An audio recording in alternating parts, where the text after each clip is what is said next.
My name is Ruta Turčinskienė. First of all, I'm a dentist. Then I'm CEO of Med Academy Lietuva and also CEO of Baltic Sports, Odontology and Medicine Association.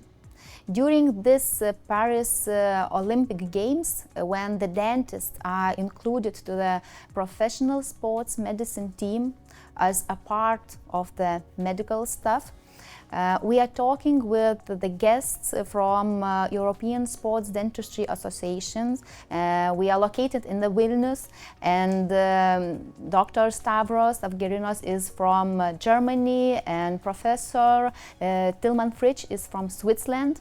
They will share the knowledge, the lessons that they made, and the mistakes that they had before becoming so high-performance dentists in sports dentistry.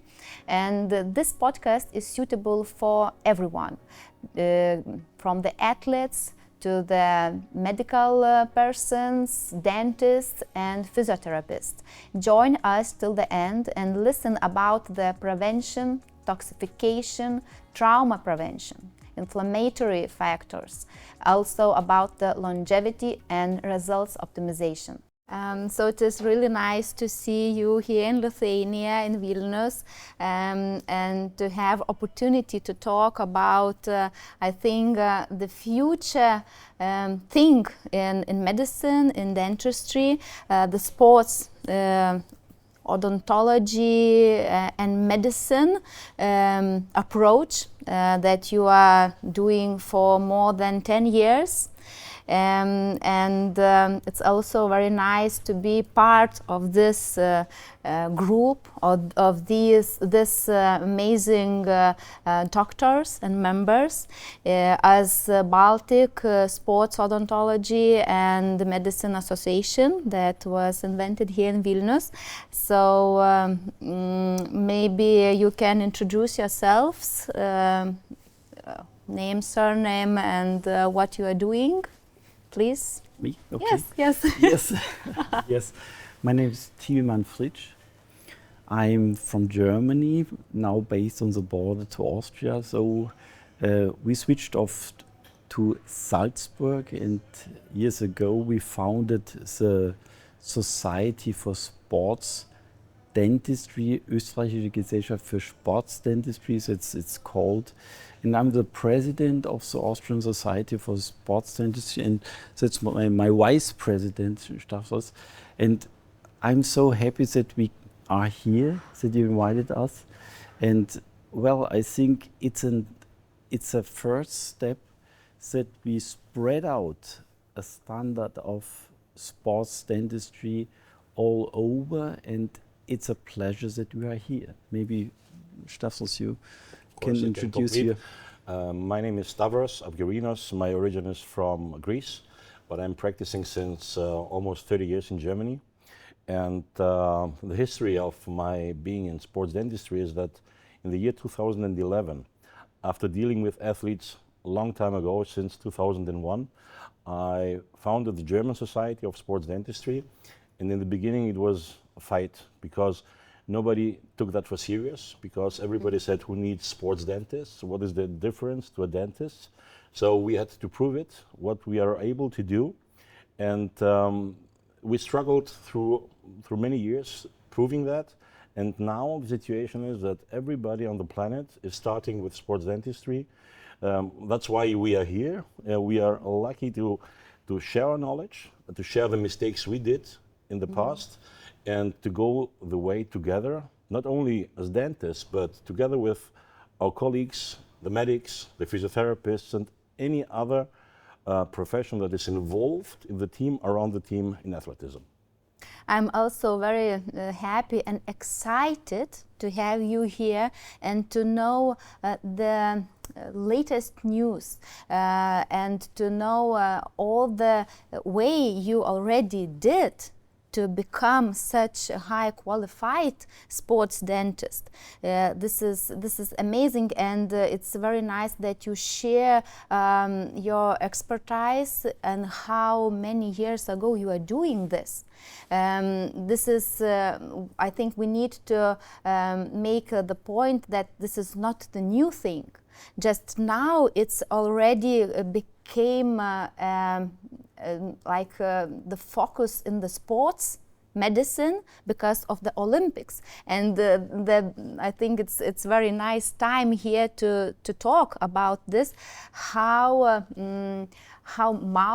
chewing system is affecting full body connections, and also as I know from our last discussions,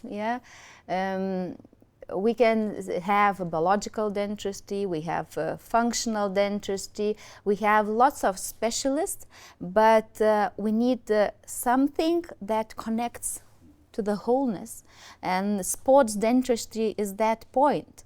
Can you share some main goals or definition about what it really is? Of course, we sit together in a hotel in Riyadh months ago in the frame of the ECOSEP Congress. Yes. For those who don't know that, this is the largest sports medical congress in the world. It's about football medicine, of course, and we were talking just about that thing. We can announce that the ECOSEP committee has now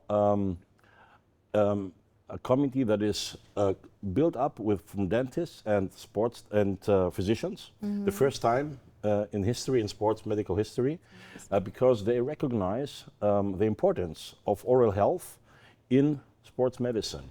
And you talked about the Olympic Games a few moments ago. The IOC, the International Olympic Committee, announced the Department of Oral Health at the Olympic Games in Paris a few weeks ago. And now athletes are treated by dentists with focus on performance, not only on oral health. They focus the treatment on performance, and that says a lot. Of course, it was a long way to achieve that goals, and it was hard work, not only from Tilman and me. We are just two guys in a bunch of some dentists around the planet, from South America to Japan. Everybody has done his special work for that. Our friends from Japan did a lot of science, a lot of research. I can say it's Professor Maeda, Professor Takeda from Osaka and from Tokyo. Our friends in the United States did a lot of work. I must say, sports industry in the United States is normal since 35 years. Every professional team in every franchise in any sport has to have a sports dentist. 1986. 1986 was the first symposium there. I was there, I think, 12, 13, 14 times for the annual symposium. And it's a family around the planet. And this family built it up what we have now, so that we are now in the Baltic states introducing sports industry, thanks to you and your dynamic on that, of course, Ruta. And we met in Edinburgh for the EA4SD Congress. We met in Riyadh, and we will meet. You will see. We will meet every year, many times, with the family of sports dentists and medics. Next year in Düsseldorf, we have a common congress, first time in history, eye to eye with physicians, the ECOSEP and EA4SD Congress in, I think it's in the last weekend of November in Düsseldorf. This will be a great event on that, and we're getting started internationally. But what are the targets? You asked me about what is the target of sports dentistry. What do we deal with? Yes. Of course, we deal with the classic parts of dentistry. We have to deal with inflammation. It's periodontitis, everybody knows that. We deal with trauma and trauma prevention. First of all, this is the key factor of prevention. We have to prevent disease. We have to prevent performance-harming diseases. It's not only inflammation. It can be a lot of things. It's function, of course.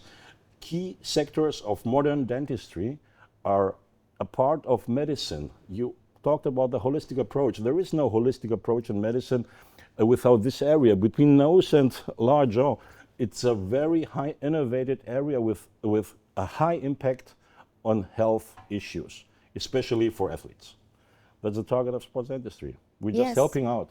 And it's amazing, you mentioned, Dr. Tillman, that it was established many years ago already in USA, but I think that the main focus at that moment was the mouthguards.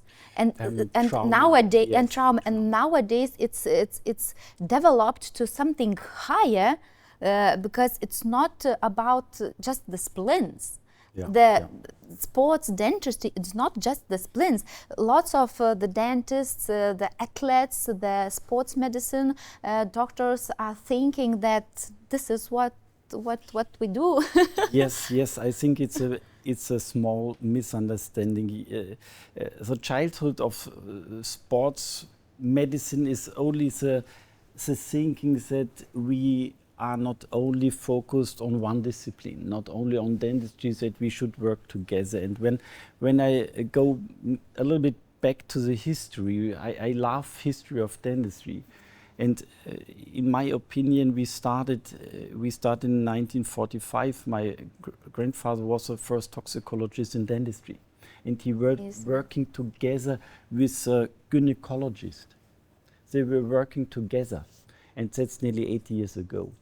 And it was very normal that they were working together with a microbiome, for example. So it's already in your genes. It's maybe maybe it's in the genes, but this holistic approach is nothing new. It was always a need in small population of doctors, of dentists, but they didn't reach the aim that they went together to the university and make it public and make it in the system of education, and that was a problem. And that's this need to work together is very old. It's older than 80 years old, and there were so many steps between that people tried to get the unity. For example, biological dentistry. Biological dentistry's wording is nothing different. That they were thinking about, okay, there are connections between the oral cavity and the body by meridians. How could we integrate meridians from dentistry to physical doctors?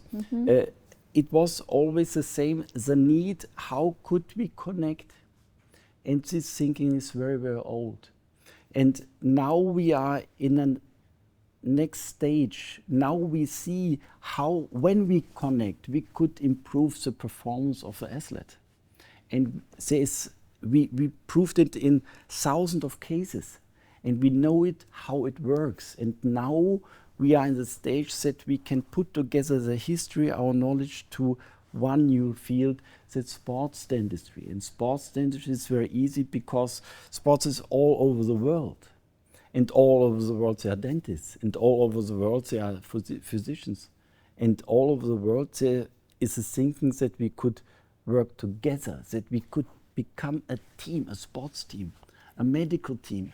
And with this team we can perform everything. We can perform healthiness.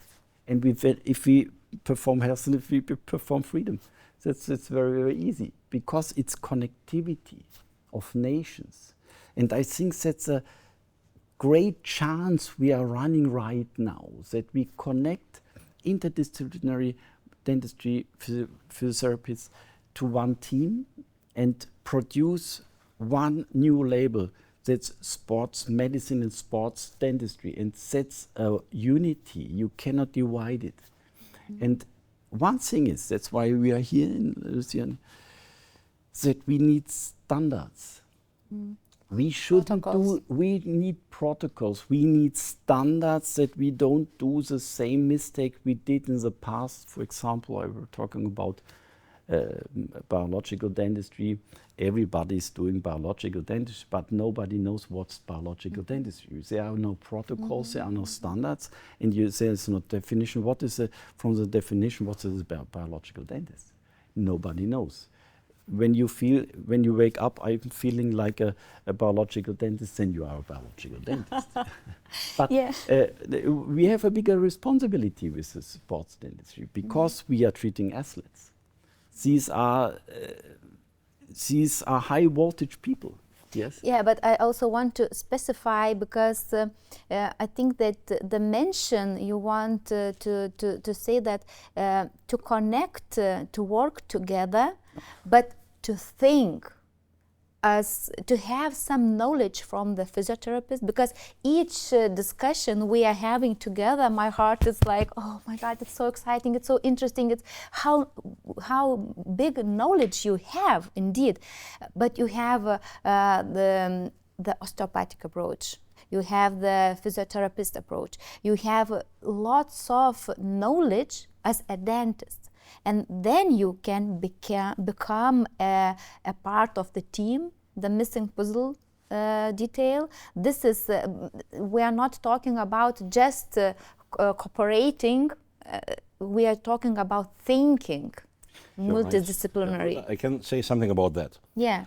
We are bridging the gap, actually. Yes. For many years, not only in sports, but everywhere in the medical scene, dentists were absent. We were not there.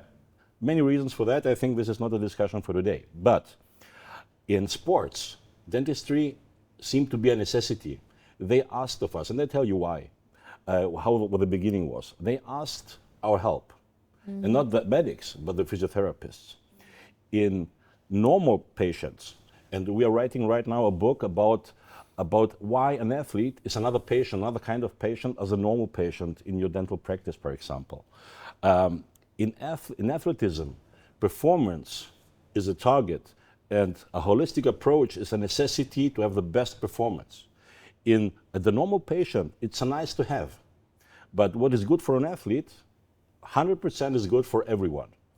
But how did it start? You said something about mouthguards. This is what everybody was thinking sports dentists are all about. They make some kind of rubber stuff and you put it on your teeth and you don't get a trauma, hopefully. I can tell you, with my first mouthguard on the highest level, 2004, a well-known boxer lost 3 teeth. With my mouthguard. The reality. Yes, this is the reality. This is the history of thoughts everybody goes through who wants to learn something. Yes. And then I started thinking, in that time, I would not say that I was a sports dentist, but because I didn't know something like that exists. It was 2004. Then I started to find something to educate myself, like you did, for example, many years after that. And you found us, for example, or somebody else, and you came to Riyadh, you came to Edinburgh, or wherever. So I went to the United States. And I learned to do mouthguards. But the mouthguard I did that times is, I'm ashamed of it, because it did not protect, and first of all, it harmed the athlete. And then I tell you the story. When we did the first mouthguards, on highest level, we got a feedback from the athletes. Some of them told us, I can't breathe, I can't talk, so I don't wear it. Some others told us, with a mouthguard in my mouth, I can lift 25 kilograms more. And then we started to think, we're doing something. We do not protect teeth, we do something in this organism. There's something happening with the posture, and this was nothing new. The first publication on that is over 100 years ago from an otorhinolaryngologist, not from a dentist. He proved that there is a connection between posture and bite. You can change something. Yeah. So when I can change something, I can change something into a bad way or into a good way, or I change nothing. And it's impossible in high-performance sports not to know what we are doing, so we have to prove it. We have to measure it, because the feedback of the athlete is subjective. He can feel better, maybe he feels not so good, I don't know. I have to measure it. And when I start measuring it, I need to provide evidence, I need studies. And 20 years ago, we had almost no study on that. How we affect performance without what we are doing. How can we measure it? Now we have hundreds of thousands of studies on that, so we're talking on a stable base. We can go out and tell any physician, any orthopedic, any physiotherapist, we know what we're doing, and you can measure it. I give you my mouthguard, and I do not harm. This is the first target. Not increasing performance, not harming performance. When I put a mouthguard or a splint or whatever, I affect breathing, I affect occlusion, I affect lip closure, I affect tongue position. All that are parts of the complete holistic system of an organism that have effects to performance. And then is the next step. When the athlete has problems, breathing problems, occlusal problems, functional problems in the stomatographic system, I may help him using bite-correcting advices, and this could be devices that could be, of course, a mouthguard or a performance splint or whatever. And this is something we should talk about, because out there is the opinion we can increase performance for every athlete. No, we can solve problems. We can solve medical problems of athletes. And the best thing, and this is what trauma prevention is about too, the word prevention in it. When we prevent athletes from getting a trauma, we can prevent athletes of getting inflammation, of getting periodontitis, and in very early stages we have to stop it, because this harms sometimes performance much more than a wrong bite does. Decay, missing teeth, we know this harms performance. And this is very bad for an athlete, because an athlete is like a Formula One car. You cannot treat him with the technician or the mechanician of around the corner. You need specialists, and we are one of those specialists. And we have to learn that, and we have to spread knowledge. Not only for dentists, this is too easy. We have to spread knowledge to physicians, to physiotherapists, so that they know what we can do, and if they need us, we are there. Not every patient needs us, but those who need us are not treatable without us. This is the message. Maybe I can add a little bit, because your question was the knowledge. I think that's the interface we need. Vice versa, we get in touch with physiotherapists, with osteopaths, with physicians, with specialists, that we know what are they doing. Because we dentists mostly, we send it to a specialist, but okay, what is he doing? No, we should understand what is he doing. And you can't control if you don't have any knowledge. And vice versa. Dentists are service provider. We are service provider for other disciplines, for physiotherapists, for them. We are service provider, because we dentists can make the life much more easier for physiotherapists when we work together. People who go every week to a physiotherapist, then, they need a dentist. Yeah, I don't want to destroy the business for the physiotherapist, but I think when the physiotherapist starts to understand what we dentists are doing, then they're happy also. Or ophthalmologists, gynecologists, yes? When they start, how could I integrate a dentist in my work to perform, to get a better performance in my work? Then it's easier life for the therapist. And that is sharing knowledge. That was what you were asking. That's sharing knowledge. We should try to get interested what are doing the others, and what we should spread out what are we doing. And please be interested in dentistry. Dentistry is wonderful. And vice versa, Tilman. I never saw a dentist in a congress of orthopedics. Yeah. I was once. You are very special. Ruta, you are very special. Like I was once or twice, but this is a message too. You can only share a message if you make joint congresses, for example, like the one we do next year. We have to force our colleagues to look over the plate to the next plate and to the other plate, so we know what everybody is doing. Otherwise, it's impossible to cooperate where there is no communication at all. I give you another example. Stavros was of a congress of neurology, and they were talking about Alzheimer. Nobody were talking about the connection. It's periodontitis. I'll tell you something. It was the guideline congress of the new guidelines on neurological diseases in elder people in Germany. It was a high eminent guideline, but if I say approved, it would be too much. But I told them it might be eminent, but sure, it's not evident. Why? It was over 300 pages, or it is over 300 pages. And for example, oral inflammation was never mentioned on any, not one word. They talked about feed, they talked about regeneration, about breathing, about anything. Everything very important. But silent inflammations, or the example that you have porphyromonas gingivalis in your brain as an Alzheimer patient. Yes, yes. It was not in. And then I asked the professor who was presenting these guidelines. He was the responsible professor from Münster University. And he said, I know dentistry has a role, but there was no professor in this committee from dentistry. Yeah. Then it's impossible. So we are not cooperating on that level. Even on that level where it's very important, because these guidelines will be changed maybe in 10 years. It's a lot of work to bring guidelines out.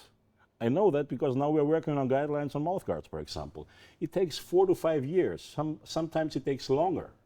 So for the next years in Germany, the neurological guidelines on neurological diseases for elder people have no dentistry in them. Not a word about periodontitis, not about a word of prevention of periodontitis. And this is how reality is, and it's your work. It's very, very sad, and I have the same personal events that I came through. First of all, as Tilman told, that we need to cooperate. Why? We need long-lasting results. This is what about. And if we stabilize all the body, but we forgot to do this here, the system is still flowing. We have not stabilized the system.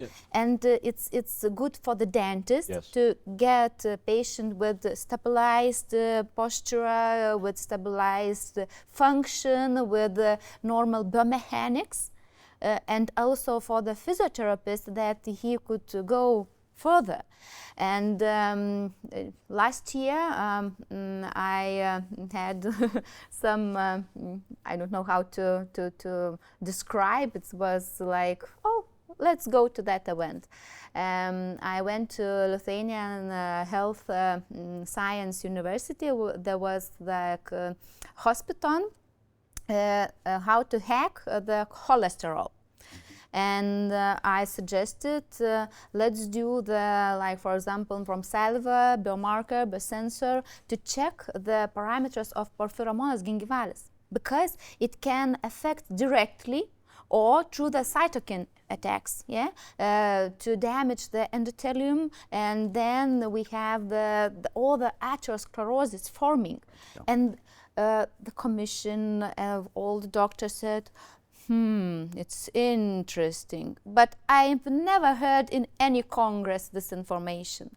This is the message that we are very separated. We are not having the same congresses that we can meet and share each knowledge. We just know that we need to send for the dentist.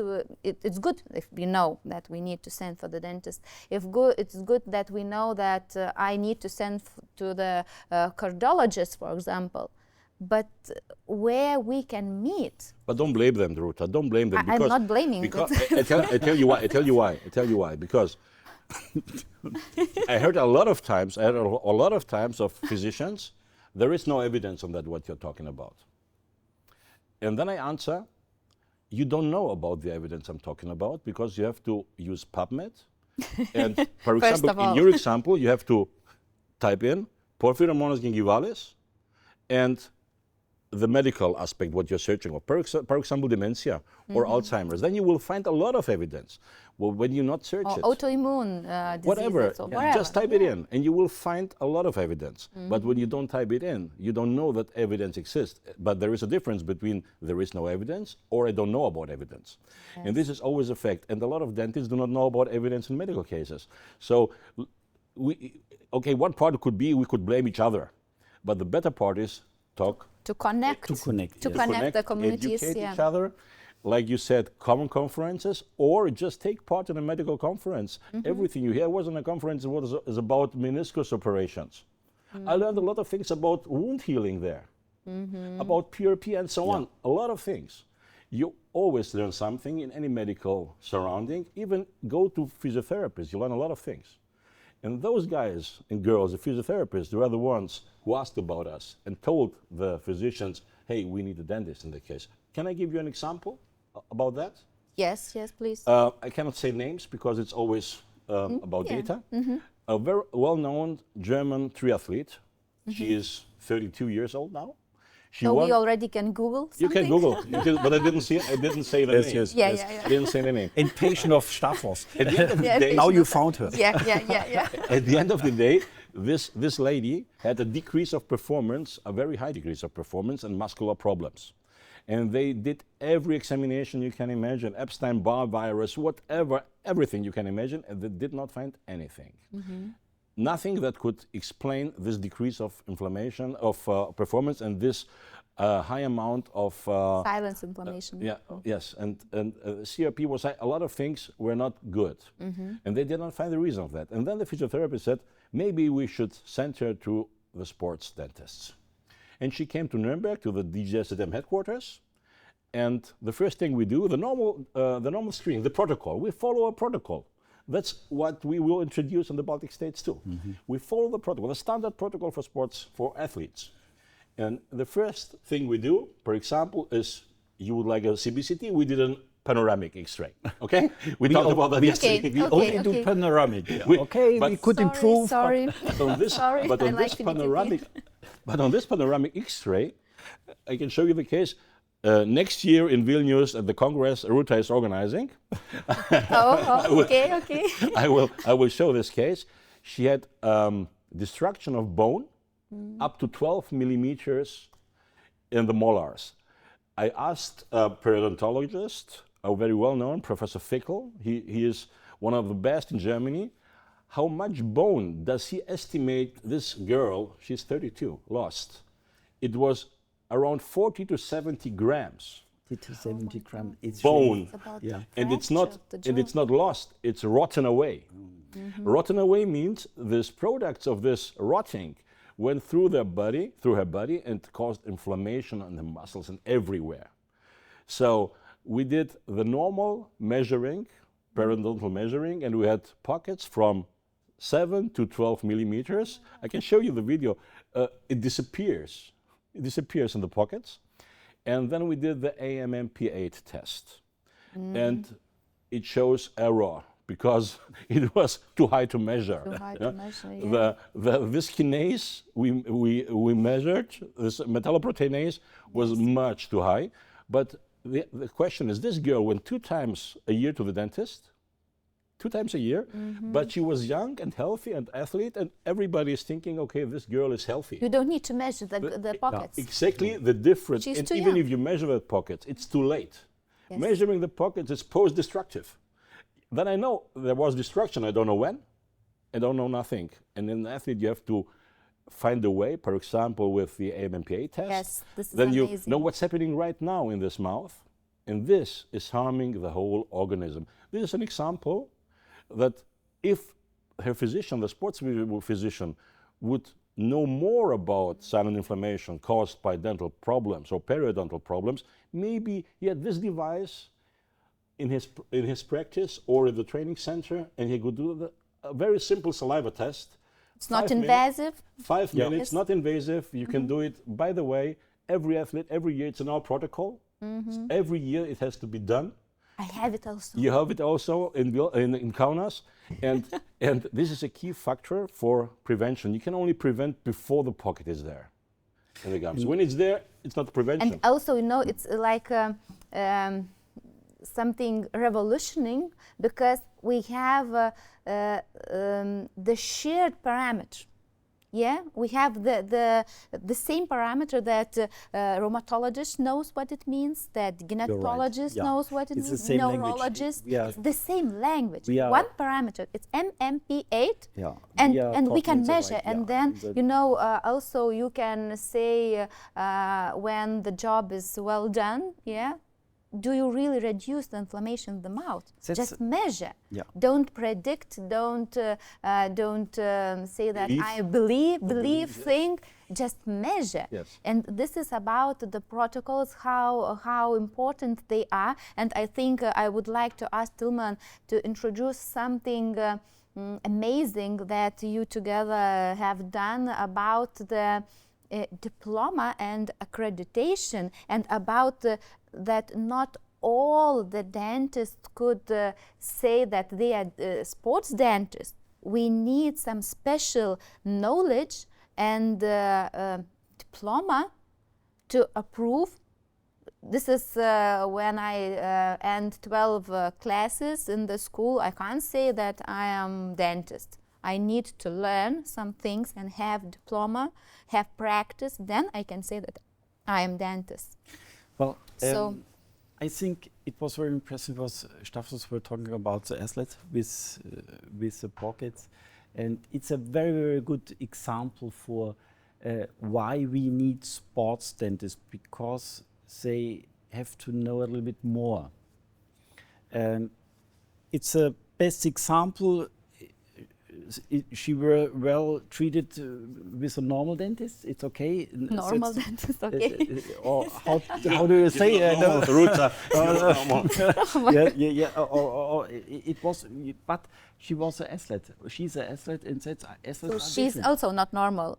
We are all should be not maybe normal. That well, to get together. Not so Okay. normal. Yeah. You have to define normal. And that's the next step. Athletes are not normal. I give you an example. For example, 4 years before, about 87% of the athletes has gingivitis. Now, because of all the virus around the infection around the world, now 97% of the athletes have gingivitis. That's a fact. That's a fact. That means the athletes are special. They are special people. That's why we need specialists to treat them. These sports dentists can treat also normal people, but he has to know how could we get in touch with him, how could we go in the timetable of an athlete, because he has trained here, there are some competitions, and that's why there should be a special knowledge, and we need standards. We need standards for this special knowledge. Standards to communicate, standards to get the education.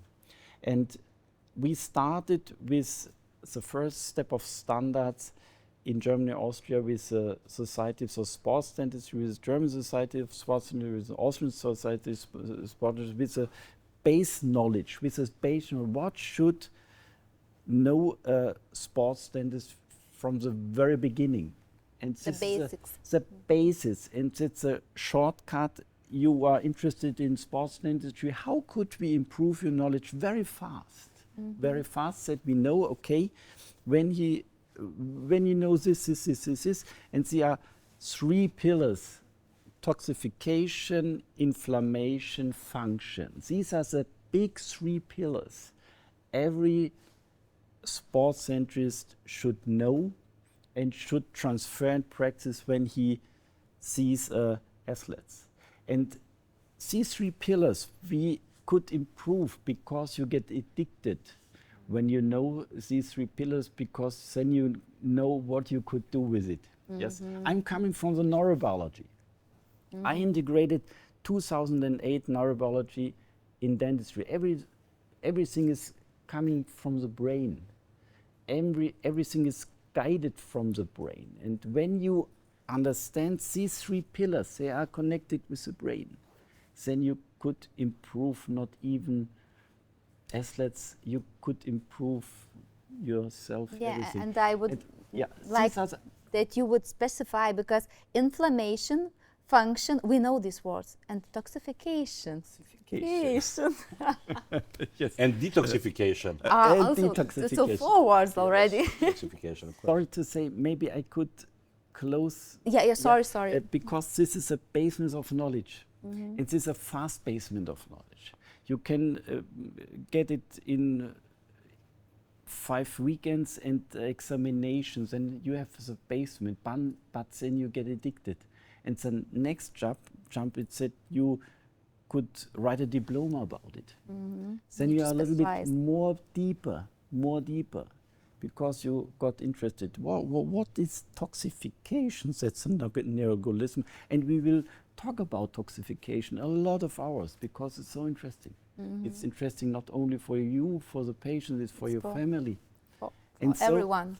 And the last step, if you are more addicted, you can say, oh, well, I would like to go deep in one field, in orthodontics, in implantology, in parodontology.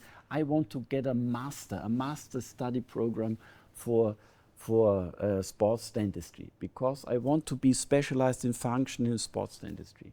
And so we created a master program that you can collect all your credits, all your hours you invested from the very beginning in a package, from the very beginning to the diploma till to the master program, that you could learn in a module program in the time frame you decide, fast or not so fast, till to the end that you are a certified master in sports dentistry from a European university. And that's new. We created the first... Huge job Yeah, done. It's amazing. Yes, it's great. Yes, we had the chance to create the first international master program for sports dentistry, an international based in Europe, in Luxembourg and Switzerland.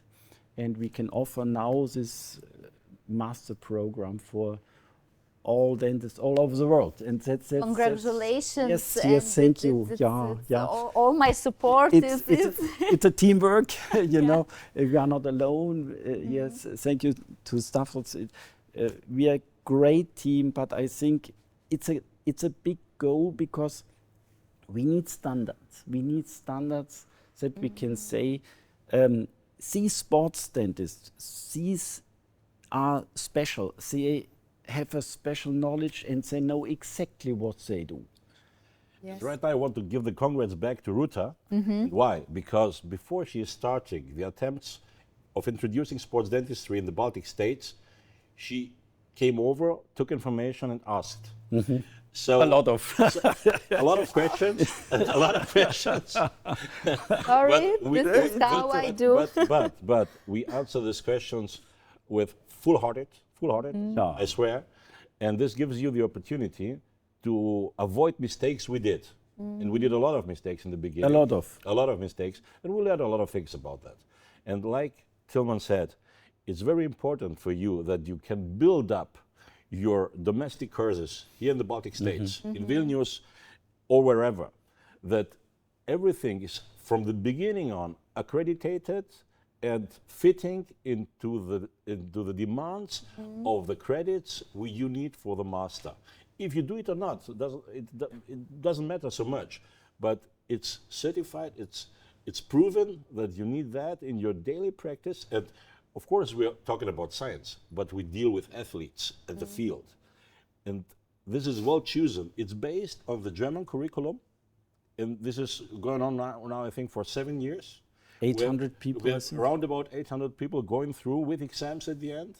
We changed some things, of course, and you can start from where we are ending right now, perhaps. Yeah. It's from an our opportunity. yes, our mistakes, because of our mistakes. Yes, and our job and our job and our service is to certify that. So that everybody knows if he is or she is in your curriculum here in the Baltic states, it's proven, it's done, and it's a part of the whole family, and you know what you're talking about. Everybody who is speaking in your curriculum is proven. The things that are taught are the things you need, and not some theoretical stuff nobody needs in the field. But you need always the background, the scientific background, to know what you're talking about when you get into communication with the physicians. When you come with pocket measurements, they will throw you out. Because I was thrown out. Yeah. I was thrown out. This is why you have the device. Yes. So, Yeah. so then you can use what they understand. But to use that, you have to learn that. Yes. And then life is easy. And now they are calling us. They are calling us. First, we had to knock on the door, and they did not hear this knocking. Yes. Then they ignored the knocking. Then they let us in and throw us out. and now they call us, and we're in a lot of medical conferences teaching what dentistry is about and what is our service that we can provide medics. And now, what is your position? Are you hanging the I can, phones or I can not? say in my When they are calling. Ruta. Call center. Yes. Ah, no, it's call center. Something like, when you ask my wife, it's like that. Because in my practice, of course, I have a dental clinic to run with 36 employees. But the days I'm in are less than the days I'm out. I think this year was 20 times internationally on the way. Yeah. We met, for example, in Riyadh, but I Already 3 times we met. I was even in Juba. I don't know if anybody knows where Juba is. Juba is the capital of South Sudan, and this is a perfect project. I was there for the national basketball team of South Sudan. It's my favorite team. Of course, Greece is there too, but it's my favorite team in Paris. They made it up from nothing, actually. It's a new country, 54 years of war behind them, and they represent South Sudan now as a basketball team in the same group than with the United States. They will play against the Stars, the NBA Stars, and they played a game 2 weeks ago or 1 week ago. They lost with 1 point, 101 to 100. And this is not basketball there. This is the power of sports. It's there. Sports dentistry. It's in the power of sports dentistry. They identify themselves and their country with this team. This country, South Sudan, will be known around the planet of 2 billion people watching that game, hopefully, that there is a country named South Sudan. So now we all need to watch, We watch that, and yes. keep secret that your favorite is not German team, but South Sudan in the Germany, I can choose Greece, Olympics. Lithuania. I put thumbs for Lithuania too, of course. Yeah. I know you have marvelous basketball team, but I think we have very strong teams this year, and I know a few players. We have very strong teams in this Olympic Games, but we are a part of it. Most of the players nowadays wear proper mouthguards in basketball. I don't know how the situation in Lithuania is, but every kid in every youth team should wear a mouthguard, a proper fitted mouthguard produced by a dentist and not bought somewhere else. Standard. Because you need the minimum standards. And by the way, I can announce we are in the publication of the minimum standards on mouthguards. They will, I think this publication will come out September, October this year. I can't say more, but we have written down the minimum standards on sports mouthguards as the European Association of Sports Dentistry. And now I'm waiting after that the reaction of the industry on that. Because I think it's hard to fulfill these standards if you're not a sports dentist or a dentist minimum. But it's about occlusion, for example. And I think that's a thing, minimum standard. And coming back to the master program, we start with minimum standards with the certificate of advanced studies with CAS. And this is a minimum. What is the minimums, what you could do. But then you get advanced.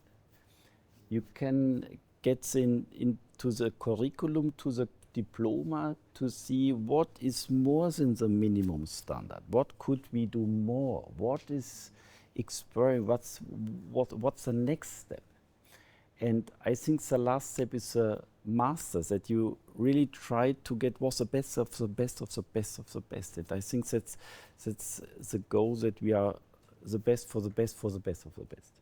The athletes are the best of the best. That's why they expect we should be also the best of them. We should also, athletes, dental athletes, we should do the best in our job, and that's why we need the best knowledge in our job. And it should be actualized every time. Knowledge is running so fast, and that's why we shouldn't go too fixed in one basic. We need a minimum. We need a minimum standard, but it's the most minimum standard to survive as a sports dentist. But minimum is nice to survive. We need improvement. We need luxury. Yes, that's what we need. And yes. I love to correct you, Tilman. I love it. I love it. You said the master degree, the international master degree we provide, is the last step. No. It's the last step before the next step. Yeah. Yes. Yeah. Of course. Sorry. How it Yeah. goes. The next step is the Faculty of Sports Dentistry in a university. Which country? In which country? I don't know. Maybe you do it in the Baltics. Maybe you were the first ones. We have actually sports dentistry on a university level in Japan. So it will be not the first. But I think the next step is in Europe to build a faculty of sports dentistry. And now I say something I might regret. I don't So care. we can cut if I it don't would care be if it's very in the bad. medic university or in Or the on dental. dental university. I don't Yeah, care. yeah. Maybe I'm a dentist, but it fits everywhere because it's 50% dentistry, it's 50% medics. At the moment, it's a little bit easier to running as post-graduation because you need a little bit experience. Yes. When you are a greenhorn in dentistry, you know, okay, that's my right hand, that's my left hand, and that's something to drill. Oh, what's that? That's a patient. It's normal. You come from university and you are happy that you know everything, but well, It's very little. it's we all know we need a lot of experience, and you know, I'm dentist since 32 years now. I'm looking younger, I know. Yes. Okay, Yes, you do. I feel younger. We can talk about longevity. Yes, Sure. yes, yes, Yes. but we need the mistakes we did. I'm so sorry for the mistakes I did, but otherwise we could not learn. That's normal. And when we started university, that's my private opinion. It's too early. Maybe a few lectures about sports dentistry. What are the pillars? What are the pillars of sports dentistry? But to get real experience, to get a better performance, you should have a little bit more routine. You have to have a little bit more experience with patients. I think it's not so easy. It's the same with implantology. Implantology is nice to see when my son is studying dentistry right now, and he is running hands-on at university. That's nice because now he's motivated, he loves it. But he's far away from the real implantology, the troubleshooting of implantology. And so I think the basement is important, but the experience in sports dentistry is more important. I can give you an example. I was sitting in our own curriculum. I'm teaching the curriculum, traumatology, for example, or trauma prevention, or splints, this is my thing. And then I was sitting in Würzburg. This is the part with trauma treatment. This is the only trauma treatment center in dentistry in Germany. It's Professor Krastel. And he was talking about modern trauma treatment. And I was sitting there, and he's showing cases, and I had cases in my mind, dozens of cases I treated wrong. Last week, last month, 1 year ago. Yeah.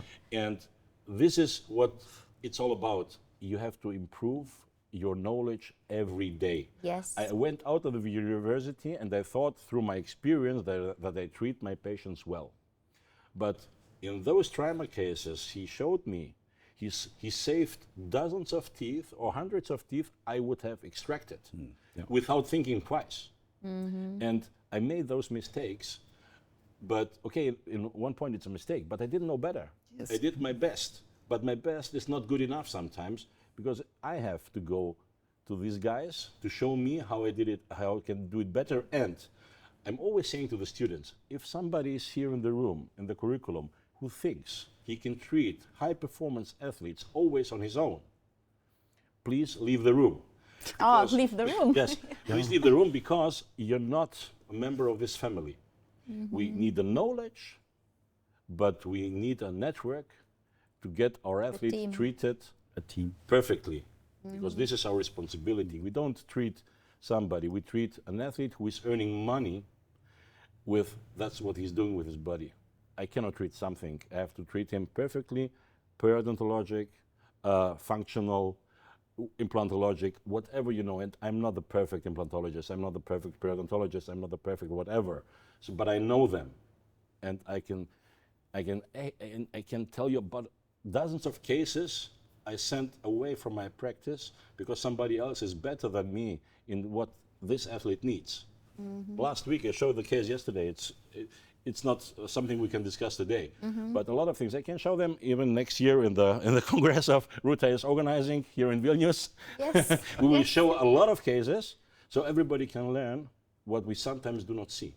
And it's obvious, it's there, but we don't see it.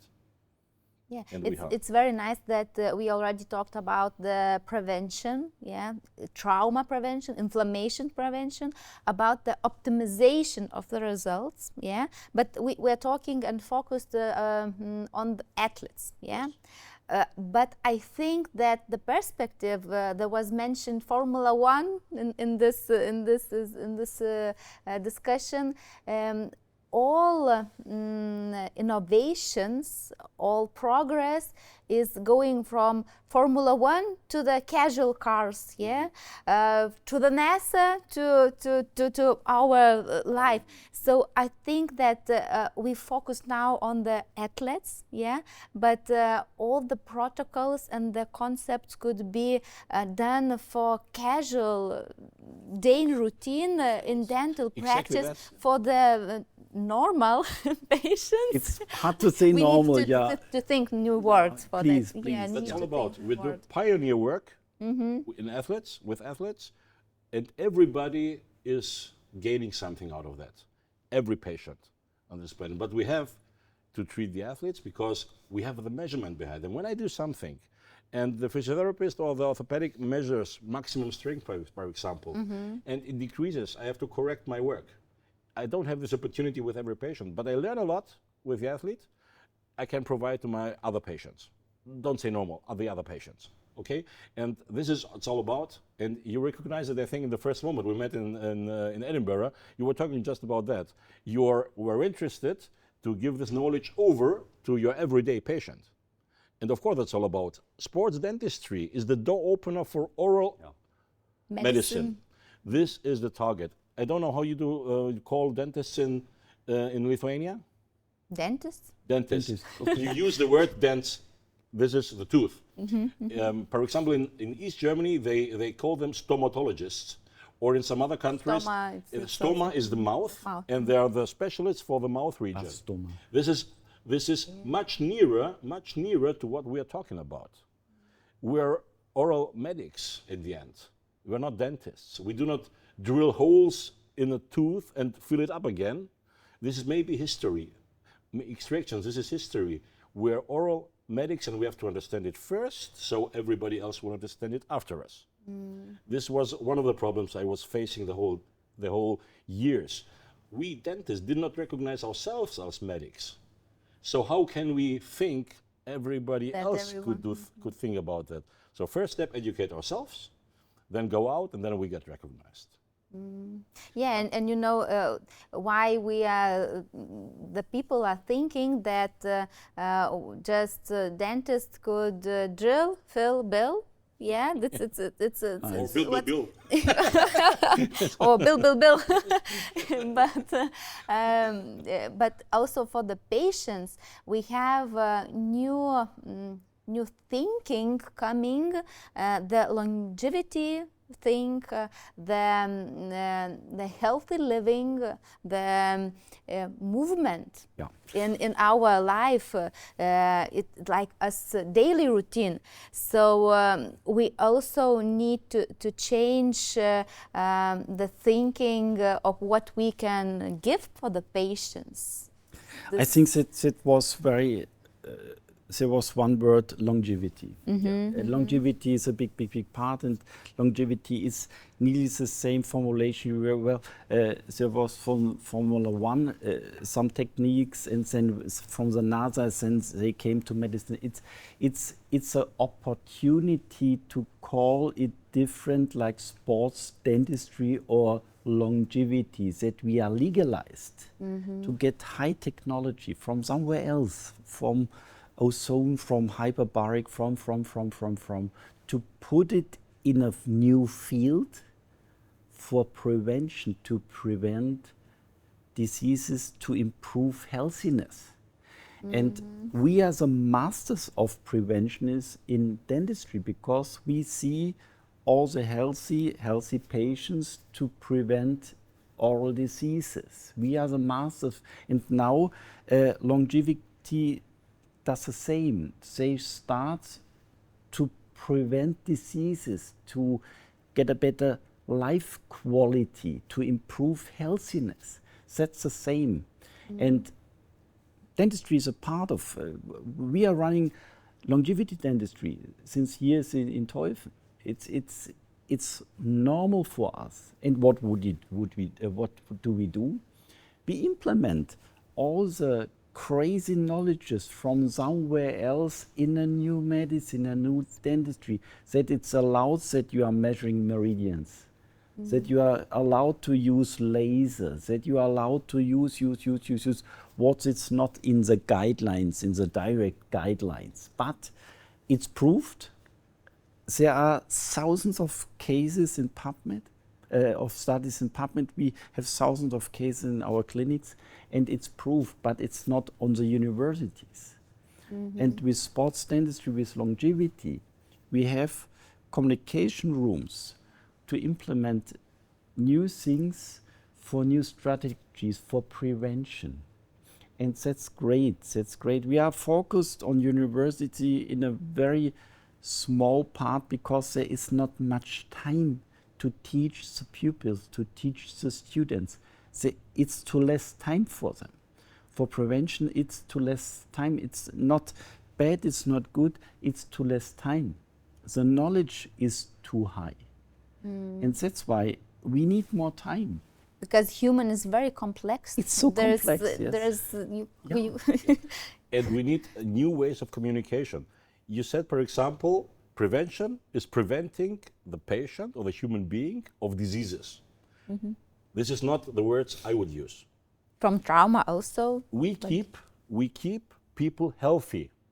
We keep oral fitness, or we provide oral fitness, for example. It's the same thing, but from a positive way of thinking. When I say to a patient, okay, let's do this and that, because I will prevent periodontitis, tooth loss, extractions, root canal, whatever, is, why? Yeah? Let's do something else. When I say I keep you oral fit, and oral fitness is a part of all over fitness. Everybody wants to be fit these days. Sporty, longevity goes into the same direction. When I say I can provide support, that you have oral fitness, and then you can go on to other specialists for all over fitness. But oral fitness, and we know that this is proven, there's evidence on that. Oral fitness is one of the main bricks in this wall of all around fitness. And this is that what we should carry out to people. We provide oral fitness with prevention. We don't avoid diseases. Nobody wants to hear about diseases. Periodontitis is a bad word. Extraction is a bad word too. But oral fitness, to keep oral fitness, this is prevention. And we can do that. But we don't focus on that because we repaired for decades or hundreds of years. We repaired damaged teeth or missing teeth or whatever. Let's start preventing those things and let's keep us oral fit. This is the target, and this is the message of sports dentistry, because we treat, as Tillman said, young, healthy people at the beginning. When they are 17, 16 years old, they start to have high-performance sports. They have nothing, they can compensate anything, but we have to keep them healthy. And we keep them healthy in their mouths, and some others should keep them healthy in their joints, in the muscles, and don't forget, in their minds. Psychological problems, high pressure on athletes damage the minds too. And nobody cares about athletes after their career. Yeah. One of the themes we have in our curriculum in the master degree, the psychological health of athletes. During, before and after their career. Very important. We have so much depression out there. You can search for names in the internet of active athletes as they were young. Now they're 45, 50 years old. Just find where they live and just knock the door. In many cases, you will find highly depressed persons. Even if they have money or not, I don't know, but highly depressed because they lost the main focus of their lives. Yeah. I talked with a lot of athletes about that. In tennis, in basketball, in football. Many of them have the same problem. The day when their last contract is not prolonged, is something that damages something in them. Life And- stops. And nobody cares, because nobody earns money with them anymore. I think there are two factors you were talking about. One is making money. It's a big, big pressure because athletes are living from this business, from the body. And when the body is not working anymore, they are nothing. That's a big, big problem. It's an economical disaster also. The second is you were talking about all the psychological effects around sports. Let's talk, it's the neurobiology in sports. Neurobiology in dentistry is completely not known, but we could do a big job to make understand what is the neurobiology in the oral cavity. It improves everything. You can decrease, upgrease, you can reduce everything by your brain.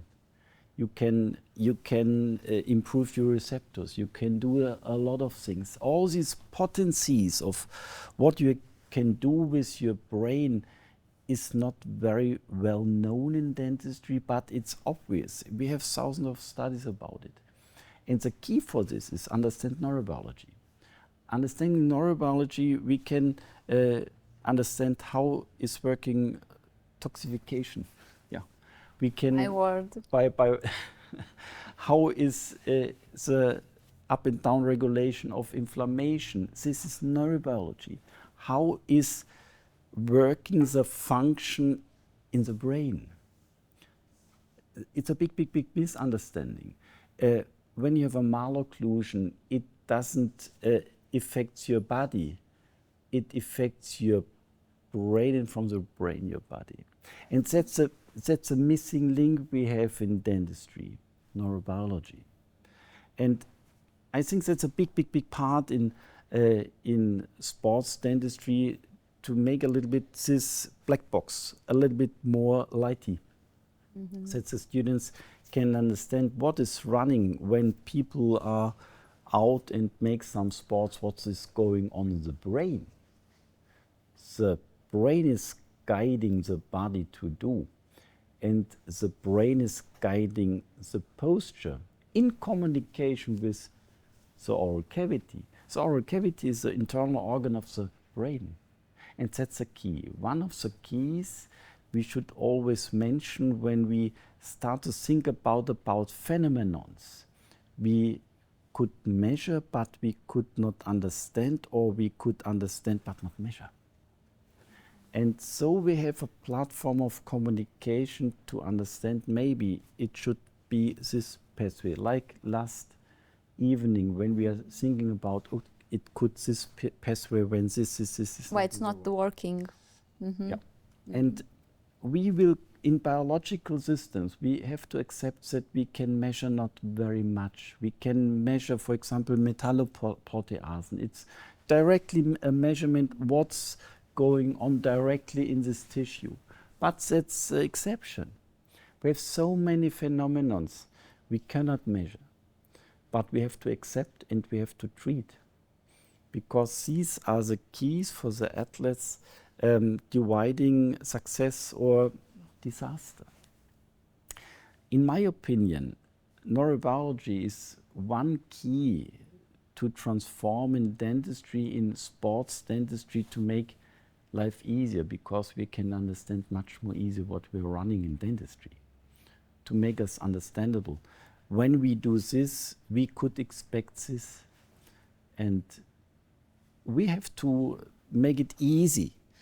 We have to make it easy because the athletes need a solution. They are here and they need a solution, and now. Yes, we see the effects. As I said before, those basic things we learn in university in the early years in our education. For example, neurobiology, anatomy. And we forget why we learned that. And we say, why do we learn so much anatomy, every muscle and every bone and there? I don't need that. You need that. Yeah. You need that. You need those basics to understand. And when we are sometimes in the universities, we have no chair there, but we have a kind of presentation about sports dentistry. And many students come after that and say, Now I know why I'm doing that. And what is the message behind it? Do you like maths in school? You have She did, yeah. I hated maths. And do you know why I hated maths? But she loves everything. I She hated- did. yes, I No, know. no, But no, don't talk about me. I will explain why I hated maths. Because I solved a mathematical problem and I did not know why. I have a result, it's 45.3, but my brain is waiting for a reason why I had to do that. And when you solve a problem, when you solve a crucial problem, and I tell you as a student, the effect on your body or on the body of the patient is this and that, then you know why you are doing that. If you fill a hole to fill a hole, or if you put an implant to close the gap, it's a completely different thing if you know what you're doing in this organism with that, what you're helping with, not only one tooth. It's lifestyle you give back. It's well-being you give back. And when you understand that and you can measure that with your athletes, it's fulfilling. You do your job completely different, and not only the athletes have profit out of that, every patient in your clinic does. And this is one key effect of sports dentistry. And I know about what you are talking about because when I check the muscles, for example, masticatory muscles first, I already know which contacts will be wrong in the mouth. I already, because it's the system. It's so easy. This is why I started to do the trainings for the dentists with cooperation with physiotherapists. We are doing both. And from each other perspective, we are sharing knowledge. What is the connection? Why this is? And I like this functional thinking. I always think like function. Where's the amplitude? If it's reduced, what is going on? Where's the compensation? What I should do? This is how I can help. Not to treat where is the pain at the moment. I need to think why there is the pain and where it comes from. And as for the prevention and for the neurobiology, it was very, very interesting. I think such example, how the mouth can affect the brain and something like that. When we breathe not through the nose, it's the central nervous system knows that the main breathing pathway is the nose. And if patient, human, is breathing not through the nose, to the mouth, central nervous system knows that it's like it's exit, some emergency situation, so it can't during the sleep go to the deepest REM stages. We are talking about the recovering, we are talking about the detoxification, yes.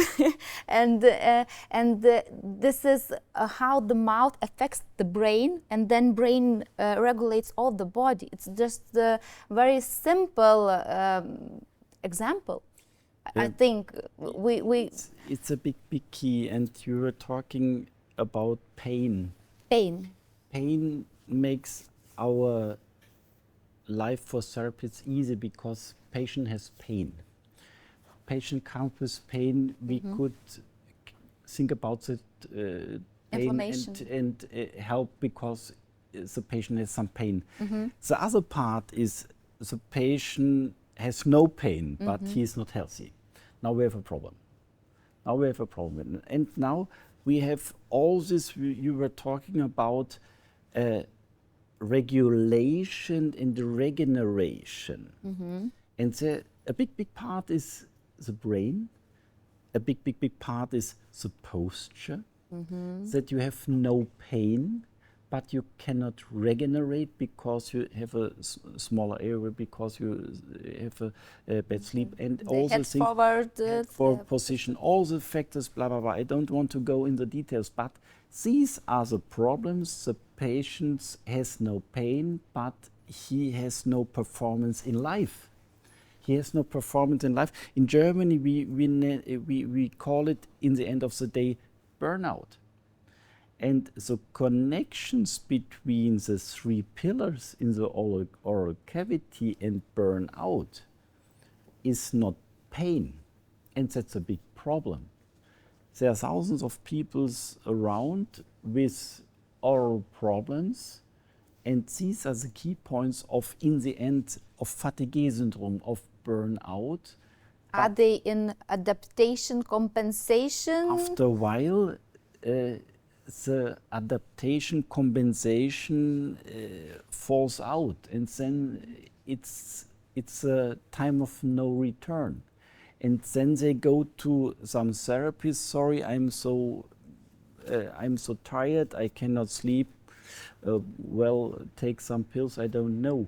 And so connectivity with these patients to oral diseases, to toxification, to silent inflammations, to malocclusion. It's not so easy to communicate. Yes. More worse is to communicate neurobiology. If I'm talking about neurobiology, everybody's sleeping. Maybe Not me, not me. Not you, maybe because of a person. But now we have a new possibility of communication. We talk about optimization with three pillars, with a sports dentistry, with athletes. And we can put all the knowledge to the, we call it normal people. We have to go in these fields. They are without pain. These are decreasing life quality, but we have no solution outside. It's a part of longevity, a part of anti-aging. It's a part of sports dentistry. And I think it's a pleasure that we are allowed to have new platforms of communication to say, well, when I'm doing this, athletes is feeling better, the performance is getting better because of this. And that's an opportunity for us dentists. This is the protocol. This is a protocol. That's why we need protocols. We need standards. We need basic standards, and we need standards to prove it, to improve it, to get better and better and better. When we think about the Olympic Games 2,000 years ago. 2,500 years. Sorry, 2,500. Yes, I think there were great athletes, but the performance comparison to our performance was not so exciting. In this time it was exciting, but everything is improving, and that's why we have to improve with the improvement. We have to get better every day, because the athletes expect on themselves to get better. So we should expect on ourselves as sports dentists to get better. That's normal, vice versa. When he's training, we should train also. There's one big opportunity in sports dentistry. Sports unite athletes, nations. We have Olympic Games now. This is something special for me because I'm from Greece. And sports dentistry can unite medicine. And this is maybe one thing we can carry out. Yeah. We are here to cooperate. We do not want to take work from somebody away. No. We're here to cooperate, to provide our services, and we are here to learn. We are open to learn, and we are open for everybody else to learn from us. We are organizing a lot of things worldwide, and everybody, even the patients, can come and learn what we can provide. So we have a holistic approach on every problem we have, because it's solvable only with a holistic approach. Otherwise, we treat some teeth, the other guy treats the eyes, and the other guy maybe the posture, and the whole system is lacking. Could you end with some recommendations, maybe recommendations for the athletes, maybe recommendations for the coaches, recommendations for the dentist? What message you would like to share? My message is be open-minded. Don't think anything or something is granted in life. Everything changes. It's fluid. It's not. I'm not saying that. Even Socrates say that everything flows. Everything flows, and science flows. Things that we thought were right today are wrong tomorrow. And be open-minded. This is my message out there. Be open-minded. Listen. Listen, learn, and bring it to your patients. Knowing something is not enough, implement it in your daily life. Don't go to congresses, symposia, or lectures just to collect some points or ECTS credits, whatever. Learn. Except on Except ours, of course. But implement it in your daily work. People will thank you for that. Athletes will thank you for that. And it's the same for everybody. If it's a coach, if it's a physician, a dentist, a physiotherapist, it doesn't make any sense. It's important to learn every day and to be open-minded. And they gave us the opportunity, the sports world, to get in.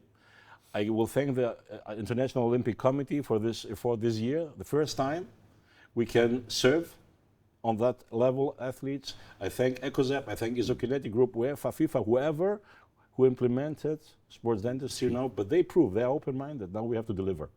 Yeah. This is the message. I really also think that it could connect different specialists, and just with multidisciplinary thinking.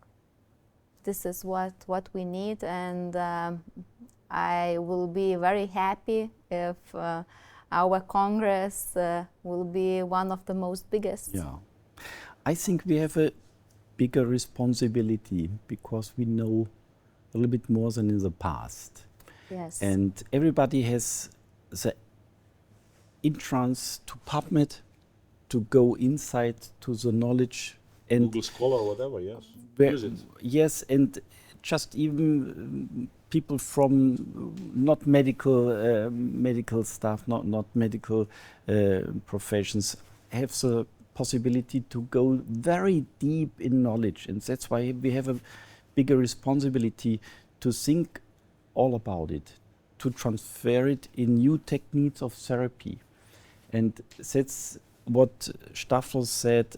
I think we should be open, much more open than in the past.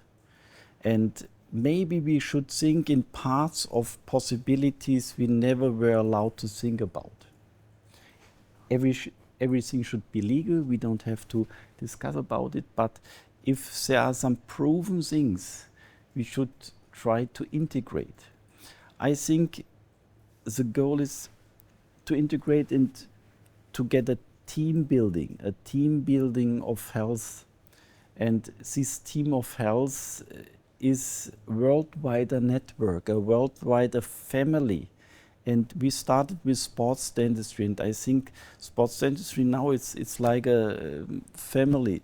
We could I already joined the group all over the world, from Chile, Argentina, United States, Spain, Green Africa, Greece, Middle East. Yeah, it's amazing. Everybody is fighting for getting better, and I think that's a great family. We are not fighting against in the team. We are standing together. You learn a lot of things every day. I learned a lot in South Sudan in the villages about how some plants working in your daily health, what they do for thousands of years. It would be ignorant to think only what I've learned in the university or in the curricula, wherever I was, is the truth and everybody else is wrong. We can look over to our Chinese friends and medics. We can see what Africans do, South Americans do. Everybody is doing great work out there, and we have to share knowledge. Be open. But you did so good commercial for South Sudan that I will check I will totally watch the games. Yes, definitely. You did. I will. Some mouthguards are mine then. I hope every tooth will be in after the game. I want to thank Dr.